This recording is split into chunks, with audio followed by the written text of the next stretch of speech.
The results in Maharashtra have sent shockwaves through the entire opposition ecosystem. There are big lessons here for politics, both on the side of the ruling alliance and across the trenches in the opposition camp. There's also disbelief in the opposition camp, in particular for the crushed, defeated Congress party. I'm Barkha, you're with the Mojo Story. We continue to decode the election results of Maharashtra and Jharkhand and what they mean for politics. We look for who might be the next chief minister of Maharashtra. We try and understand whether the female voter has emerged as the X factor now in politics. Finally, a kind of voting lobby all of her own. And we also ask what this might mean for the Congress and the India bloc. There's a lot to talk about, and our newsmaker today will be somebody who got the election right. After a series of some misses, a big hit for Axis My India that forecast Maharashtra and Jharkhand accurately, and in fact was the only one to do so. Pradeep ji, before we come to the actual decoding of the results, everybody saw you break down on national TV, on India Today when you got it wrong. Some vindication, some satisfaction. आज थोड़ी खुशी और satisfaction की भावना है कि नहीं? Satisfaction definitely yes, and particularly for my Axis My India team.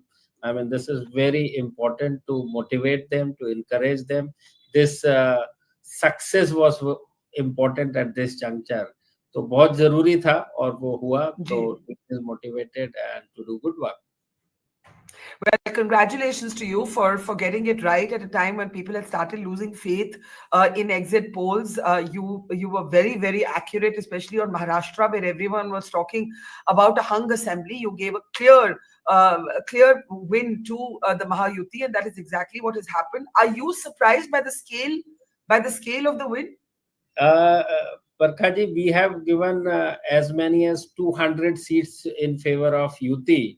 So we were definitely not surprised, but it exceeded by about 20-30 odd seats, and that too also not surprised because when this kind of mandate एक तरफ जब consolidation होता है, public जब ये decide कर लेती है भाई इसको ही जिताना है, तो जो महाराष्ट्र का traditional था about 25 small and independents जो हमेशा जीतते थे, इस बार वो केवल 4 रह गए, only 4 out of 25. तो वो जो 20 का इजाफा हुआ, ऐड हुआ, वो सारा का सारा यहाँ पर ऐड हुआ. तो we were definitely not surprised. In fact, we had some 2 occasions in the recent past, 2 misses, particularly Haryana election. तो actual figure was 210, but we all decided यार 200 तो ठीक है, 200 कर दिया ना, अभी 210 नहीं करते हैं, नहीं तो वही फिर सारी कहानी हो जाएगी कि यदि 190 भी आएंगे तो लोग बोलेंगे कि एक्सिस माइंड गलत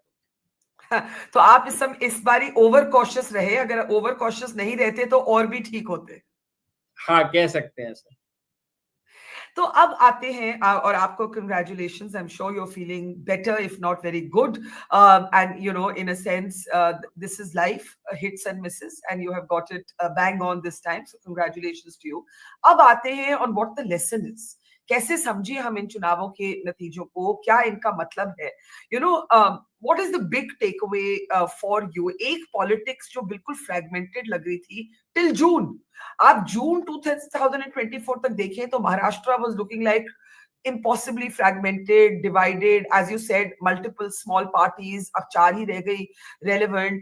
अजीत पवार को देखें तो he was being described by BJP's own supporters as the mistake of the NDA, and look at his performance today. If you look at the NVA's numbers, all 3 parties together have less than Eknath Shinde's Shiv Sena.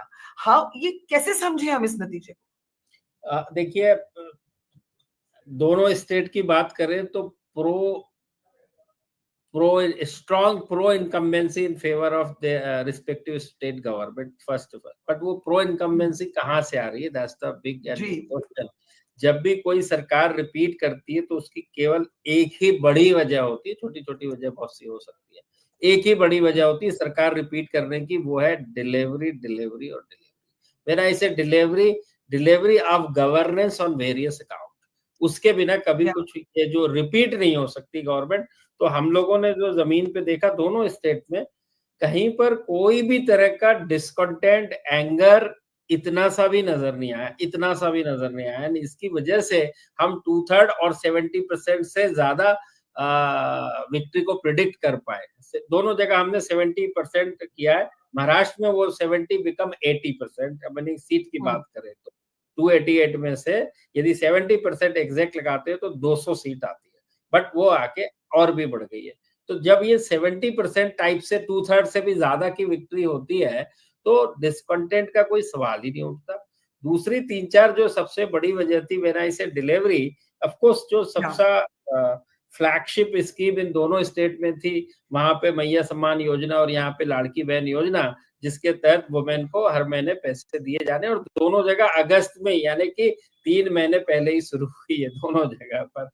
But उसके अलावा जो बड़ी बातें थी, खासकर पहले महाराष्ट्र की बात कर लेते हैं।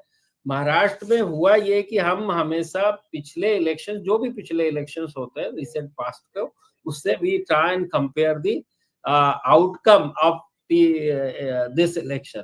तो होता ये है कि जो मैं आपको और सबको बार बार ये कहता हूँ, there is a 3 aspect in this whole gamut of the ecosystem of any election for that matter। एक होती है जनता, जिसने की वोट करना है, जिसने इलेक्ट करना है। दूसरा होता है पॉलिटिकल पार्टी या लीडर्स, जिनको उन्होंने इलेक्ट करना है। और तीसरा, हम जो है सब लोग, वो मीडिया होता है। मीडिया का मतलब होता है कि हम जो इन्फ्लुएंस या जो बातें कर रहे हैं, चर्चा कर रहे हैं, वगैरह वगैरह। अब देखिए, जहां तक पब्लिक का सवाल है, तो ये आप मेरी बात बिल्कुल लिख के रख लीजिए, नेक्स्ट टू इम्पॉसिबल है। जो मैं कह रहा हूँ वो कभी नहीं होता। हर एक इलेक्शन का पब्लिक के point of underline, her election को वो अलग तरीके से इलेक्ट और सिलेक्ट करते हैं, लीडर और पॉलिटिकल पार्टी। ये मेरी बात आप लिख के रख लीजिए। और कैसे करते हैं, what is the process into their mind, is very simple. Because 80% of people की livelihood is depend on government of the day, indirectly or indirectly. So they evaluate एक छोटे छोटे फाइनर पॉइंट्स कि भाई 5 साल पहले जब आप आए थे ना, तो आपने क्या कहा था, और इन 5 साल के दौरान आपने क्या काम किया, अच्छा खराब जो भी कुछ किया है। तो बड़े माइन्यूटली कैलकुलेशन करके वो अब वर्डिक्ट के लिए तैयार होते हैं। तो इसके लिए किसी भी तरह की बियरिंग इन देयर माइंड कि इस महाराष्ट्र में लोकसभा में मैंने किसको वोट किया था, बिल्कुल नहीं रहती। मैं कह रहा हूँ नेक्स्ट डे भी वोट करने जाएंगे तो शायद बदल सकती है। तो आप कह रहे हैं, ये मुझे समझना है कि इट्स नॉट कि जून और नवंबर के बीच में बहुत बदला। एक लोकसभा था, एक स्टेट असेंबली था, and that made people feel differently. That's one. Lok Sabha, Vidhan Sabha, again आप कह रहे हैं कि सामने मुझे किसको चुन के भेजना है। आप चीज को समझिए, it's not Lok Sabha, it's not Vidhan Sabha, it's the candidate, it is the candidate and the issues that okay. And मुख्यमंत्री, और मुख्यमंत्री का मतलब है स्टेट गवर्नमेंट, और स्टेट गवर्नमेंट से मुझे क्या उम्मीद करनी चाहिए, व्हाट डू आई एक्सपेक्ट। उनके परव्यू में क्या आता है, उनके परव्यू में आता है स्वास्थ्य, शिक्षा, पानी, पीने का पानी, रोड, राशन संबंधित विषय, फार्मर संबंधित इश्यूज, ये बड़ी चीजें उसके अंतर्गत आती है। तो इन सारे विषयों के ऊपर इस स्टेट गवर्नमेंट ने, या जिसको मैं चुनने जा रहा हूं, उसने मुझे क्या दिया और क्या नहीं दिया, क्या बोला था और क्या किया। कहनी और कथनी आपने सुना होगा, बड़ा फेमस है दुनिया में, पूरी दुनिया उस पर कायम है, क्या कहा और क्या किया, that is equal to is the commitment for anybody, right. So वो बंदा जो वोट करने जा रहा है, वो बिल्कुल इवैल्यूएट करके उसके हिसाब से अपना निर्णय लेता है। नाउ अब इसमें क्या चेंज हुआ वो मैं बताता हूं। तो 4% वोट फीमेल ने मेल के अपेक्षा युति को ज्यादा दिया, 46 वर्सेस 50%। टोटल 49% वोट मिला है। उसमें भी जो है फीमेल ने 50% दिया और 46% मेल ने दिया युति को। नंबर 1 4 स्टेट, बहुत बड़ा नंबर होता है। 4 से बड़ा नंबर आज तक कभी आया नहीं है। 2%, 3%, 4% इसके बीच में वेरिएशन होता है वोट पैटर्न में। दूसरी जो बड़ी वजह थी, चूंकि आप उससे कंपेयर कर रहे हैं, मैं तो नहीं कर रहा हूं, आप और दर्शक को करना ही चाहिए क्योंकि वो रिसेंट पास्ट इलेक्शन है, कि लोकसभा में जो दलित और आदिवासी और मराठास, ये एन मास शिफ्ट हुआ था महा विकास आघाड़ी के फेवर में। एन मास, जिसकी वजह से ये अंतर हुआ था। अंतर कैसे एन मास कह रहा हूं कि विकास अघाड़ी का वोट कंपैरिजन करें 19 के वोट से तो 33% से उठ के 44% हो गया ना, 11 परसेंटेज पॉइंट्स का जंप हुआ था। और यूती को 43% मिले थे, इनको 44, लेस देन 1% का डिफरेंस था। तो ये जो दलित और आदिवासी विदर्भ में खासकर बहुत बड़ा अंतर पैदा करता है। यानी कहने को स्टेट में, पूरे स्टेट की बात करें तो 10-11% दलित हैं और 10% के करीब आदिवासी हैं, लेकिन अकेले विदर्भ में 17 से 18% दलित हैं और करीब 15 से 20% आदिवासी है। और वी ऑल नो विदर्भ मतलब अदर साइड पे आरएसएस का हेडक्वार्टर भी वहां पर है। तो जब तक दलित, आदिवासी, कुनबी, ये तीन जिसके फेवर में जुड़ जाते हैं उसका पूरा गेम हो जाता है, जो कि आपने लोकसभा में भी देखा। अघाड़ी को 10 विदर्भ की सीट में से, लोकसभा सीट में से 8 मिली। अकोला, जो कि प्रकाश अंबेडकर खुद दलित की पार्टी है, वो लड़ रहे थे तो उन्होंने 1,70,000 वोट लिए, वहां पर बीजेपी जीती। और नागपुर नितिन गडकरी जी की सीट है, वहां पर भी। बाकी सभी जगह पे अघाड़ी के उम्मीदवार जीते। ये था वो। तो ये 10% दलित और 11% आदिवासी इस बार पूरे के पूरे स्टेट की बात करें तो शिवप्रिय, क्योंकि दलित तो हर जगह है, आदिवासी कंसोलिडेशन विदर्भ में ज्यादा है और मराठवाड़ा और प्रदीप जी, सवाल उठता है क्यों वो जो दलित वोट जो en masse लोकसभा के टाइम मूव हुआ था, may be because of a successful perception कि भाई हम कॉन्स्टिट्यूशन सच में ही खतरे में है, रिजर्वेशन जाने वाली है। Maybe with time they realise that is not the case, और was it the return of the RSS? क्या हुआ? हाँ, तो इसमें ये हुआ, दो चीजें हुई। एक, बिल्कुल जैसे आपने कहा, संविधान तो ठीक है, संविधान से दलित आदिवासी को उतना नहीं समझता। आरक्षण एक ऐसा विषय है इस देश के अंदर कि वीपी सिंह से लेके आज तक जितने लोगों ने भी जब भी उसको टच किया है तो बहुत बड़ा हंगामा और बहुत बड़ा खेला हुआ है। आप ये देखिए मणिपुर, आज मणिपुर की हालत सब जानते हैं, उसकी भी वजह क्या है? सिर्फ आरक्षण। सिर्फ मेटी कुकी कम्युनिटी का आरक्षण का, आदिवासी का स्टेटस दिया कोर्ट के मार्फत, और आप देख रहे हैं कि क्या हो रहा है। तो इतना सेंसिटिव सब्जेक्ट है। तो क्या हुआ कि आदिवासी या तो जैसे उत्तर प्रदेश में है ही नहीं, ना के बराबर है उत्तर प्रदेश में आदिवासी। बंगाल, दलित, आदिवासी और यदि मुसलमान मिल जाए तो क्या हो जाता है, जो कि आपने लोकसभा में देख लिया। अब आते हैं महाराष्ट्र। महाराष्ट्र में भी दलित, आदिवासी और मुसलमान यदि मिल जाते हैं तो खेला कुछ और ही हो जाता है। मध्य प्रदेश में भी जा रहा है, लेकिन मध्य प्रदेश में आदिवासी बड़ी संख्या में, दलित संख्या की कम है, लेकिन वो डिसाइसिव नहीं है।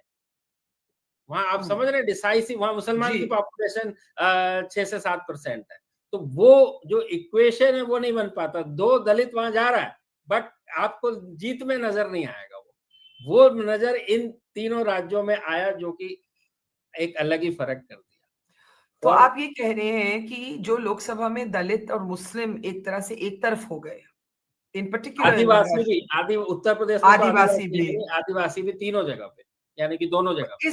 इस बारी क्या हुआ? इस बार पूरा का पूरा वापस पूरा शिफ्ट हो गया, पूरा शिफ्ट हो गया।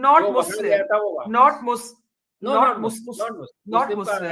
So you're saying the Dalit and the Adivasi vote moved back to the BJP and its allies? Yes, of course, and that too Vidarbha में क्यों इसका फर्क पड़ा? क्योंकि आरएसएस ने जो जमीन पे काम करने का जो डोर टू डोर, ये आप मीडिया में कुछ भी कम्युनिकेट कर लीजिए, दलित को चलो फिर भी समझ में आएगा, आदिवासी को तो बिल्कुल ही समझ में नहीं आएगा। उनको तो घर घर जाके बिठाल के समझाना पड़ेगा, उसके बिना नहीं समझ में आएगा। तो जो आरएसएस ने जमीन पे काम किया पूरे के पूरे महाराष्ट्र में, लेकिन बड़ी संख्या में विदर्भ में, उसकी वजह से 5% देखिए वोट बढ़ा। यानी नेशनल एवरेज 66% है नेशनल वोटर टर्नआउट, और महाराष्ट्र में 66 हुआ पहली बार पिछले 30-40 सालों में। 66% बहुत बड़ा नंबर होता है। 61 से 5 परसेंटेज पॉइंट बढ़ जाना, उसमें 4% से ज्यादा बीजेपी और यूती का वोट, जिसकी वजह से आप देख पा रहे हैं इतना बड़ा फर्क हो गया आउटकम में।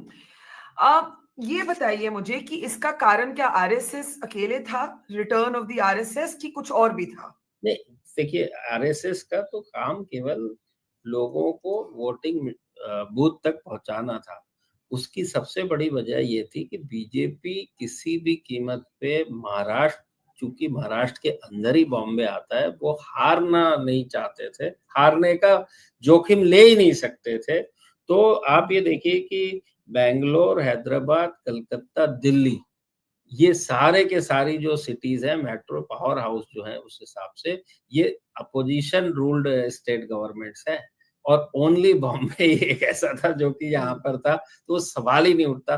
तो जो काइंड ऑफ एफर्ट्स इन्होंने जमीन के ऊपर डाला, उसका आप अंदाजा नहीं लगा सकते बीजेपी का और इनका। वो हो ही नहीं सकता था कि वो हार जाएं, और उसकी वजह से ऐसा हुआ कि इनको इतनी बड़ी विक्ट्री मिली है। और ऑफकोर्स दलित और वो तो उनको बात ये विश्वास दिला पाने में भी कायम रहे, कामयाब रहे कि भाई को आरक्षण देखो, अभी तो मोदी गवर्नमेंट आई है, कहाँ आरक्षण, क्या लेना देना है उस चीज का, क्या लेना देना है संविधान का।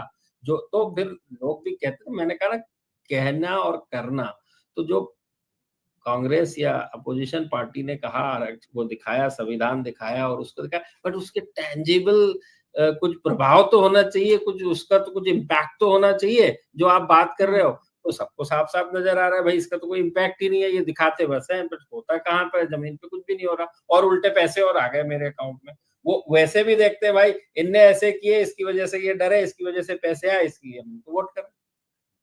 अच्छा, ये बताइए कि जहां तक लोकसभा का सवाल था, वहां पे एक तरह की सिंपथी थी, उद्धव ठाकरे के लिए सिंपथी थी। मोदी जी के जो अपने वोटर्स थे, भाजपा के जो अपने वोटर्स थे, उनमें भी, जैसे मुझे बहुत से लोग मिले, उन्होंने कहा हमें मोदी जी तो बहुत पसंद है, लेकिन ये बेचारा उद्धव, इनके साथ जो हुआ ये ठीक नहीं हुआ। ये जून की बात कर रही हूँ। अभी हम यहाँ पे आ जाते हैं तो हम एक बहुत इंटरेस्टिंग चीज देखते हैं, जो स्प्लिंटर पार्टीज है, NCP Ajit, Shiv Sena Shinde, both outperform the parent parties. ये एंड टू द पॉइंट कि उनकी पेरेंट पार्टीज की अब एग्जिस्टेंशियल फ्यूचर मुझे लगता है इन डाउट है। अगर शरद पवार के एमपीज उनको छोड़ के चले गए, अगर उद्धव ठाकरे के जो बच्चे कुछ लोग हैं उनको छोड़कर चले गए, basically Eknath Shinde has been accepted as the political inheritor of the Balasaheb legacy, and Ajit Pawar की परफॉर्मेंस तो शायद बीजेपी के अपने सपोर्टर्स ने शायद एंटिसिपेट नहीं की होगी। How do you explain this? So जैसे मैंने कहा कि मेरी बात इसमें भी आप वापस मान लीजिए, ये सिर्फ मीडिया और हम जो बात कर रहे हैं उनके दिमाग में है कि ये पेरेंट पार्टी है, ये पवार की पार्टी, इसकी पार्टी, उसकी पार्टी। अभी जो वो वोट कर रहे हैं, बस वो अभी के लिए वोट कर रहे हैं। तो अब हो ये रहा है कि मान लिया जाए थोड़ी देर के लिए अजित पवार है, उनके साथ थोड़ा सा गुस्सा है, और शायद शरद पवार जी के साथ थोड़ी सी सिंपैथी और नरमी है। लेकिन जब ये देख रहे हैं कि यार ये तो यहाँ खड़ा है, तो नॉट ओनली एनसीपी का, एनसीपी यूनाइटेड का वोट, बट आप ये देखिए उसमें बीजेपी और शिवसेना का भी तो वोट जुड़ जा रहा है। तो जब वो पॉजिटिव हो रहा है, जो कि पॉजिटिव इन फेवर ऑफ अगाड़ी हो रहा था, तो you found that, see beauty देखिए कि सबसे अच्छा स्ट्राइक रेट 10 में से 8 सीट शरद पवार जी की पार्टी का था लोकसभा में, करेक्ट। उसके बाद कांग्रेस का था 13 सीट जीतने के बाद, उसके बाद लास्ट में उद्धव का था। अब आप पैटर्न ड्रॉ कीजिए केवल अघाड़ी में, सबसे खराब शरद पवार जी का 85 में से 10 सीटें। उसके बाद नेक्स्ट नंबर पे कांग्रेस का है, 2 नंबर पे कांग्रेस, और जो लास्ट थी उद्धव की पार्टी है वो फर्स्ट पे 20 सीटों के साथ। तो बिल्कुल।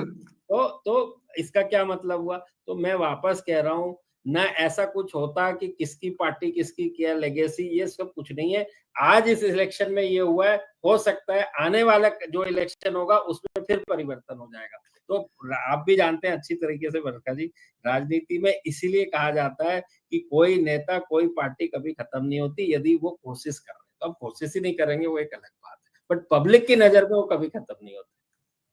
तो ये बताइए, क्या एमवीए ने कोशिश नहीं की? एमवीए ने कोशिश की जरूर, लेकिन कोशिश का जो अंतर है वो इतना बड़ा था। जो difference between both the sides is too much as far as the efforts. आप खुद देखेंगे कि जो शरद पवार जी हैं उनकी अपनी एज और हेल्थ के चलते अपनी एक लिमिटेशन है।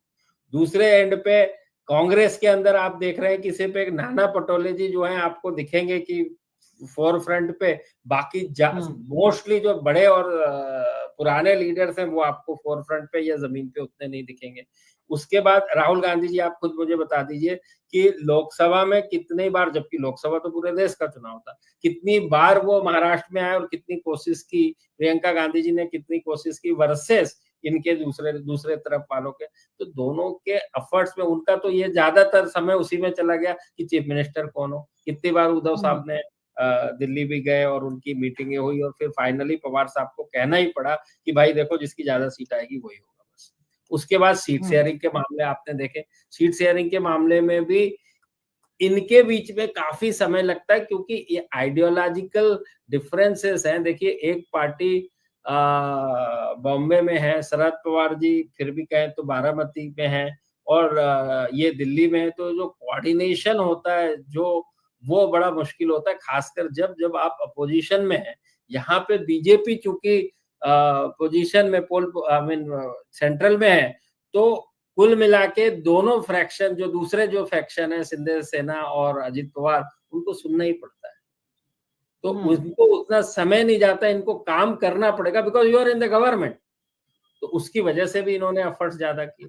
पर ये बताइए कि ये जो महायुति है, जहां पे अब खबर आ ही रही है कि फडणवीस जी मुख्यमंत्री बनने जा रहे हैं, he is all set to become the chief minister with Eknath Shinde and Ajit Pawar is deputy chief minister. इन्होंने भी तो कोई मुख्यमंत्री कैंडिडेट डिक्लेयर नहीं किया। So why was the opposition perceived to be less united नहीं देखिए देन महायुति? पब्लिक की नजर में जो इनकम्बेंट चीफ मिनिस्टर होते हैं उसका बहुत ज्यादा रिकॉल होता है, तो लोग शिंदे को ही समझ के चल रहे हैं। दूसरा, शिंदे के साथ ये प्लस गया एज ए इंडिविजुअल पर्सनालिटी कि he come from a humble background. He seen as a pro poor suddenly, क्योंकि पैसे भी दे दिए अब तो, पुअर फैमिली से आते भी थे, ओरिजिन भी वही है। तीसरी सबसे बड़ी बात, he resonate with masses very well. But now if Mr. Fadnavis is made the chief minister, फर्क पड़ेगा क्या? Chief minister I don't know, मुझे नहीं पता। नहीं मैंने कहा इफ ओके ओके ओके। सो ये विषय बीजेपी आलाकमान के सामने, मुझे ऐसा लगता है, ये मेरी पर्सनल राय है कि बहुत बड़ा धर्म संकट उनके सामने है। एक है शॉर्ट टर्म और एक है लॉन्ग टर्म स्ट्रैटेजी। अब शॉर्ट टर्म स्ट्रैटेजी ये है कि भाई इतनी बड़ी जीत हुई है, 132 सीटें आई है, सिर्फ 13 शॉर्ट है मेजॉरिटी मार्क से, तो अब ना सीएम होगा बीजेपी का तो कब होगा, और बीजेपी के कार्यकर्ता कैडर और पूरा सिस्टम, दैट्स द नंबर एक ये कंसिडरेशन के पॉइंट है। दूसरे कंसिडरेशन के पॉइंट ये है कि एक चीफ मिनिस्टर है जिसके जो पॉपुलर है, लोकप्रिय, नंबर 1। दूसरा मराठा है, सबसे बड़ी बात समझिए, अब मराठा है। तीसरा, वो मासेस को कनेक्ट करता है। और चौथा, अब आने वाले समय में बीएमसी के इलेक्शन है और भी म्युनिसिपैलिटी के, जैसे बड़े महानगरों में पूना के भी हैं, नागपुर के भी हैं। तो ऐसे समय पे इनको अलग करके और इनको लाया जाए तो ये क्या बहुत बड़ी रिस्क हो जाएगी। तो आप कह रहे हैं BJP will be smarter in maintaining status को। अब मैं कुछ भी नहीं कह रहा कि बीजेपी क्या करेगी। यदि मैं सोच रहा हूँ ये सारे कंसिडरेशन पॉइंट्स होंगे किसी को भी निर्णय लेने के लिए, जो आसान नहीं है, जो बिल्कुल आसान नहीं। एक 2.5 साल का भी हो सकता है। अच्छा, अब 2.5 साल का मान लिया, थर्ड ऑप्शन नाउ 1 फडणवीस साहब, 2 शिंदे साहब, एंड थर्ड ऑप्शन की दोनों, आप समझ रहे हैं, दोनों, तो दोनों का मतलब 2.5 साल। अब 2.5 साल की ब्यूटी ये देखिए कि पहले कौन, अब पहले कौन में आएंगे, तो जो पर्पस है, मान लिया जाए फडणवीस जी को पहले, तो वो शिंदे वाले जो पर्पस है वो डिफीट हो जाते हैं। मान लिया जाए शिंदे जी फर्स्ट, फडणवीस जी सेकंड, देन फिर 5 साल के बाद जब चुनाव में जाएंगे आप, तो सामने शिंदे नहीं होंगे। Okay, that's a real. हाँ, तो चुनाव खत्म हो गया, धर्म संकट है भाजपा के लिए। कांग्रेस की बात करते हैं। बहुत ही बड़ा झटका है कांग्रेस पार्टी के लिए, because the role the Congress had assumed as the pivot of the opposition bloc, क्या वो रोल अब रहेगा, नहीं रहेगा? इसलिए भी पूछ रही हूं क्योंकि सिर्फ महाराष्ट्र की अकेली बात नहीं है। अगर आप लोकसभा के बाद हरियाणा से भी पहले जम्मू कश्मीर से शुरू करते हैं, जहां पे उमर अब्दुल्ला ने रिकॉर्ड पे कहा कि Congress did not pull its weight. Jammu में कांग्रेस की परफॉर्मेंस कुछ खास नहीं रही। फिर आए हरियाणा पे, जो जीतने वाली इलेक्शन थी वो हार गए। उसके बाद अब आप आए महाराष्ट्र पे। झारखंड भी देखें तो कांग्रेस के अपने सपोर्टर्स, योगेंद्र यादव जैसे जो एक्टिविस्ट है, वो कहते हैं भाई JMM is a face saver. JMM ने कांग्रेस को जिताया, not the other way around. अब कांग्रेस के लिए क्या चैलेंजेस हैं? They are going to be 3 Gandhi MPs in parliament, because Priyanka Gandhi is, of course, as expected, won Wayanad. But at the same time, the Congress organizational structure looks weaker than ever before. क्या बदल गया? अभी 99 seats पे बात हो रही थी, the resurgence of the Congress, the rebuilding of the Congress. आज हम फिर वही बात कर रहे हैं। देखिए, मैं शुरू में कहूँ, हालांकि मेरी तो कोई औकात भी नहीं है और वो भी नहीं है कि मैं कांग्रेस को कोई एडवाइस दूं, लेकिन मेरा ऐसा मानना है कि कांग्रेस जो है अब पुरानी मशीन है, उसमें तो कोई शक नहीं, सबसे पुरानी पार्टी है। उसको पुराने सॉफ्टवेयर से नहीं चल सकती है, उसको नया सॉफ्टवेयर चाहिए। सॉफ्टवेयर का मतलब है थॉट प्रोसेस।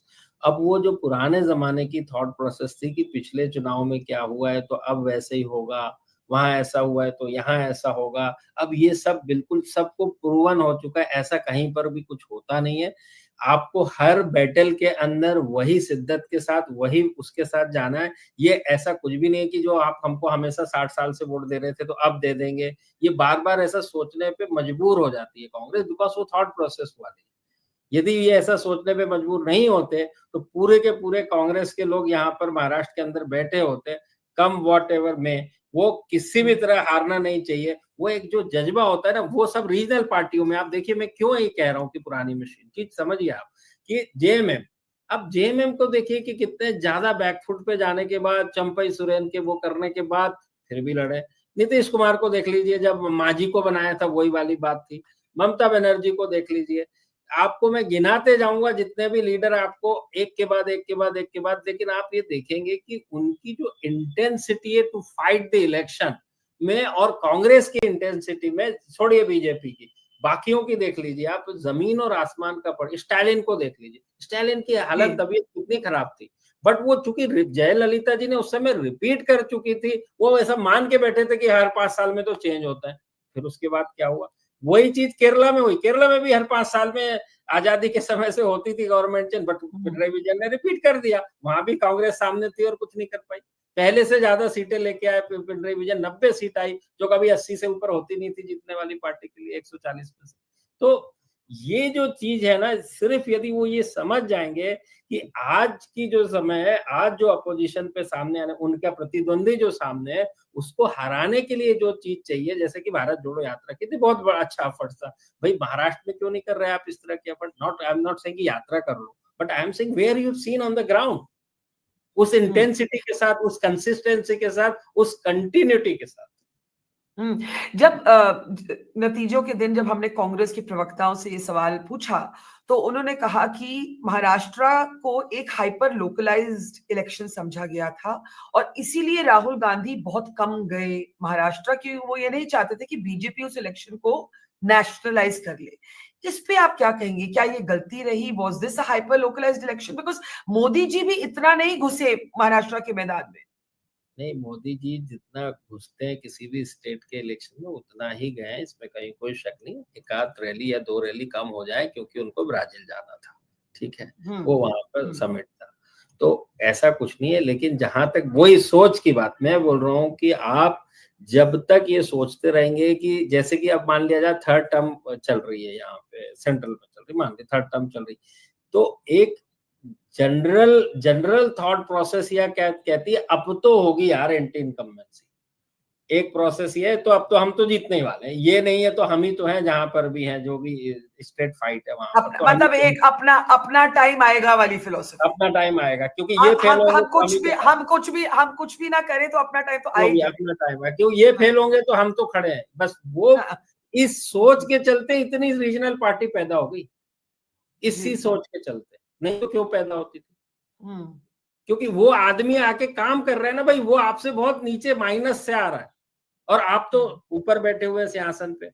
तो वो निकल क्यों जा रहा है? क्योंकि उसकी मारक क्षमता जिसको बोलते हैं ना, फाइटिंग जो वो होती है स्पिरिट और जो जुनून होता है, वो आपसे बहुत ज्यादा है, उसकी भूख बहुत बड़ी है। महाराष्ट्र के अंदर बीजेपी की भूख बहुत बड़ी थी, वही मैं, वो बंबई हार गए मतलब फिर तो आप भूल जाइए, आप फिर क्या होता आप सोच लीजिए उसका क्या मतलब है, वो हो नहीं सकता। इसलिए पर अंत में पूछूंगी कि कुछ लोग कुछ विश्लेषक का एनालिसिस ये है कि द बीजेपी के now win elections without Modi also, not कि Modi factor is irrelevant, but अगर आप हरियाणा देखें और महाराष्ट्र देखें तो एक तरह से वो जिस तरह से मोदी जी को एक बिल्कुल मैस्कर्ड फ्रंटलाइन मैस्कर्ड बनाया जाता था, अब the prime minister is being used more strategically more स्पेयरिंगली।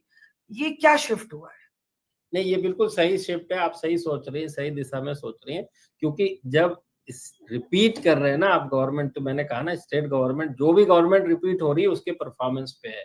तो आज जी, the first credit goes to the state government and their performance, and second credit goes elsewhere. तो उसके ओके, चलते दोनों जगह हरियाणा में और यहाँ पर भी वही सीन है कि जीत हो गई उसके उनके मच एफर्ट्स के बिना, जैसे आप कह रहे हैं। तो ये एक अपने आप में बड़ी चीज है, वही मैं आपको कह रहा हूँ कि बीजेपी ऑल्सो रियलाइज कि मोदी जी का जो यूज है या जो एक्सपेक्टेशन है वो बहुत ज्यादा हो रही है, और वो लगातार नहीं हो सकती है कोई भी चीज। इसके लिए और भी दूसरे अल्टरनेट, यानी कि not I am saying alternate to the Modi, आप उसको गलत कोट मत करिएगा, लेकिन नहीं मैं नहीं ये नहीं, कह रहा हूँ कि भाई इसके अलावा भी और कोई ऐसी वजह और ऐसे कोई विषय होने चाहिए जिससे कि विक्ट्री पुल की जा सके, और इसीलिए इतनी बड़ी हो जाती है जब आपके मल्टीपल एफर्ट्स लग गए ना। पर प्रदीप जी, बिल्कुल लास्ट क्वेश्चन, जब आप कहते हैं कि BJP also realise that it had been overusing Modi and in both Haryana and Maharashtra it was the state administration, the state government in a way that delivered those victories primarily, इसमें अब ऑपोजिशन की strategy को क्या होगा? Because opposition had made Modi the issue to a large degree, they had made Modi himself the issue. If they now lose elections where Modi is not at the center stage, what does it do to their strategy? It means कि उनको अपनी organizational machinery बिल्कुल खत्म करके नई बनानी पड़ेगी. मैं तो वही कह रहा हूँ, ऑर्गेनाइजेशन मशीन नहीं मैडम, मशीन से वही रहेगी। Thought Software. प्रोसेस, ऊपर ऊपर से ठीक करना होगा, नीचे की कुछ जरूरत नहीं है, थॉट प्रोसेस करनी पड़ेगी, और जनता के लिए कुछ ऐसे विषय लाने चाहिए जिससे टैंजेबल, जिससे जनता के जीवन में कोई परिवर्तन ला पाए। मोदी जी को गाली देने से या इमोशनल इशू से कोई भी इलेक्शन नहीं जीते जाते, मैं लगातार बोल रहा हूँ। हाँ, वो आसान है इसलिए आप आसान रास्ता अपना लेते, वो आपका लुकआउट है, उसमें उससे जीते नहीं जाएंगे कभी। आप सोचो इमोशनल इशू है, या आप ये भी सोच लो कि क्या था वो कट जाएंगे तो बढ़ जाएंगे, समथिंग लाइक, उससे कोई जीत हार हो गई, उससे कुछ नहीं होने वाला है, उससे किसी के जीवन में कोई परिवर्तन नहीं आने वाला है। जीत केवल होगी आपके तो आप कह रहे परफॉर्मेंस। हैं जो लोग कहते हैं कि ये पोलराइजेशन, वो बटेंगे तो कटेंगे, कुछ कुछ एक नहीं है होगा, तो सेफ है, दिस वो इज सब नॉट मीडिया दैट. के लिए ठीक है, वो सब मीडिया और ताली बजाने के लिए ठीक है रैली में, उससे कोई फर्क नहीं आता। Pradeep Gupta, such a pleasure. Again, congratulations, Access My India, getting the forecast right for Maharashtra and Jharkhand at a time when everybody had forecast a hung assembly for Maharashtra. The smile is back on your face, and may it remain that way. Pradeep ji, always a pleasure. Take care. Namaskar, sir. Namaskar. Thank you. Namaskar. It's great to see you here. Thank you for watching our work. If you haven't subscribed yet, don't forget to click the bell icon and subscribe to Voter Story and support independent, robust journalism.